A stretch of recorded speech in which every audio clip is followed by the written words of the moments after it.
namin niya, nahihirapan siya na ipasunod ang mga utos niya sa mga kawani ng gobyerno. Naiinggit daw siya sa mga kaibigan niyang CEO ng mga malalaking kumpanya dahil isang salita lang tinutupad ng utos, samantala ang presidente hirap daw magpasunod. Ay, ano ba naman to? O ito pakinggan niyo mismo, galing mismo sa kanyang bunganga. Binibiro ko nga yung mga mayayamang kong kaibigan, yung mga malalaking taipan. Sabi ko, naiingit ako sa inyo dahil kahit napakalaki ng korporasyon ninyo, nahawak ninyo. Pagka inutos ng CEO, ng boss, tapos na.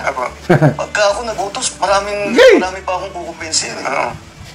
Sabi dito sa gobyerno, pagka meron ka naisip na bagong initiative, bagong idea, siyempre lalapit mo dun sa rank and file, diba? Para ito, implementin nyo ito. Naku, ang sagot na lagi kumabalik, ay sir, hindi pwede yan.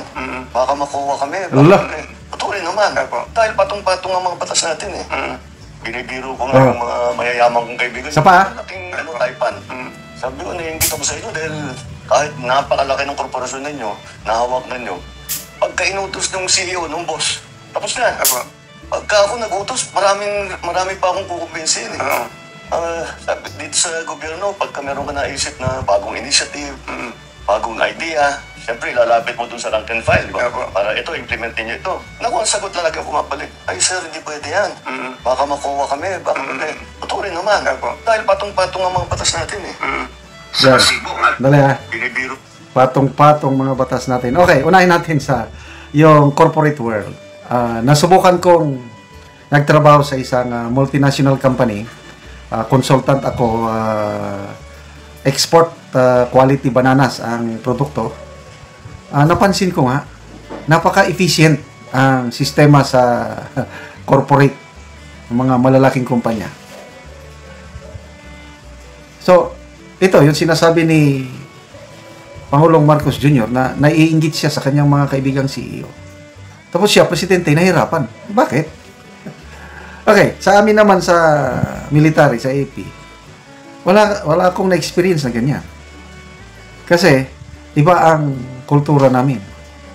Obey first before you complain. At salamat at nag-evolve ang AP, naging professional na. Ano lang yan? Isang ano lang ng commander. Mag-decision siya, this is what I want. This is what we'll do. Issue orders. Pag issue orders, wala na. Susunod na lang, down the line. Yung hindi susunod, get out of the service. Ganun lang yun. Kaya iba ang kultura namin sa military. Hindi nahirapan ang aming mga generals, ang mga core up namin. Kasi nga, may leadership qualities talaga. So nagtataka ako, dito ngayon sa presidente natin, inamin niya, I don't know kung nahirapan siyang ipasunod. Ano yung reklamo sa mga tao? Nako, sir, baka makuha tayo diyan. Kailangan pa daw niyang kumbinsihin. Kung tama naman yung initiative niya, walang labag na batas, bakit kailangan mong kumbinsihin? Yun ang problema. Kung yung leadership style mo is masyado kang mabait, talagang i-take for granted ka. Si Tatay Digong noon, wala akong narinig na ganyan na nahirapan siya. Talagang very decisive si Tatay Digong. Kung ano ang nakikita niyang tama. Example na lang, yung usapin ngayon na yung free college education na kung saan yan ang dahilan kung bakit nanalo si Bam Aquino.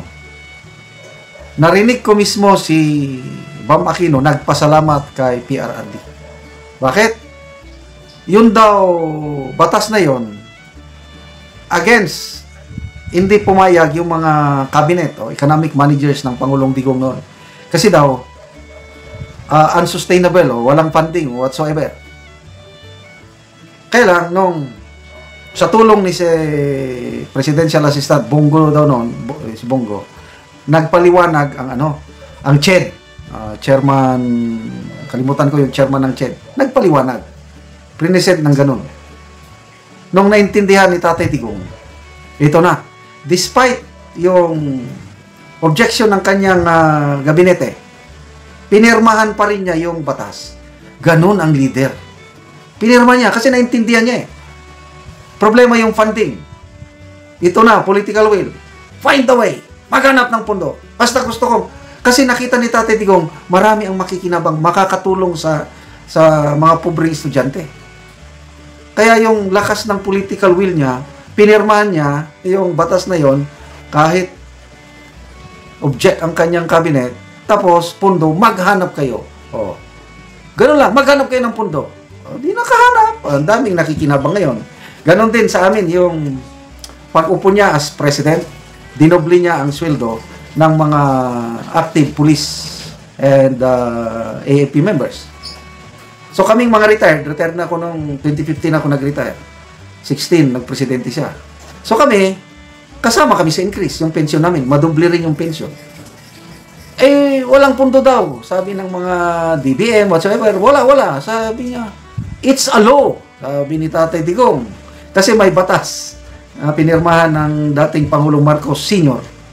na once nga nag-increase ang mga active, ang mga retired, mag-increase din na. It's a law. Sabi niya, no, you find a way, it's a law.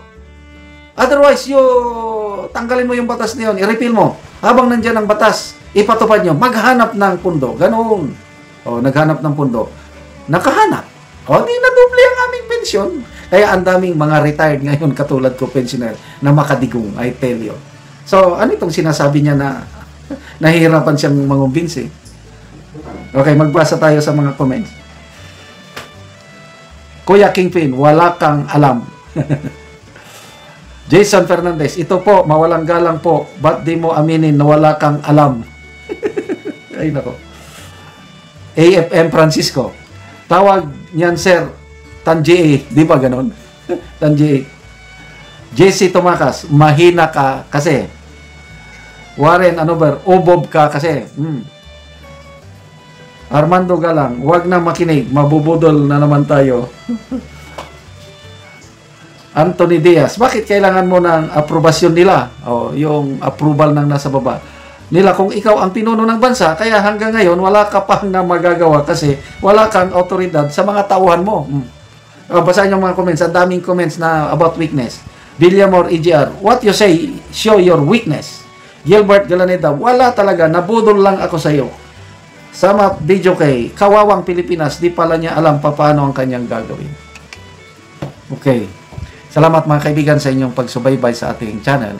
Nakakatulong kayo ng malaki sa tribong Talanding ng Bukidnon dahil ang sweldo po natin ay pantulong sa tribo. Namimigay tayo ng libreng yero at pako para ma-repair ang sira-sirang bahay ng tribong Talanding. Panoorin nyo ang video na ito. Ni ang balay, ang kawayan lang, pinahanglan og tabang.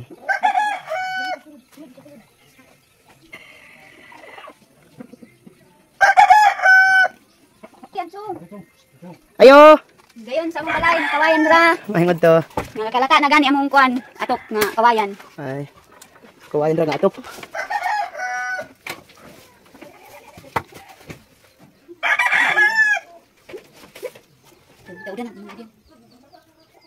O karon manguha na mo og kahoy kay matagaan na mo og sin lansang pako plinsin. O pila na din ni katuig inyong balay? 5 years na. 5 years. Ay, pila mo din ani nga kapuyo? Duha rami. Duha ra mo. Wa mo anak di ay. Wala. Ay, pila na katuig di inyong pagminyo? 5 years na. 5 years na wala po mo anak. So muna po din inyong balay nga gitukod nga kawayan lang. Sukad sa inyong pagminyo. Oo. Lagi. O karon unsay mong maistorya nga matagaan na ka og sin lansang pako plinsin? Salamat sa Ginoo nga gatan-aw sa video. Salamat pod og makabalay mi nga kung ambot. Oo nan. Kung wala ang tabang di gid mi makabalay kay kawayan ra gid among makabalay.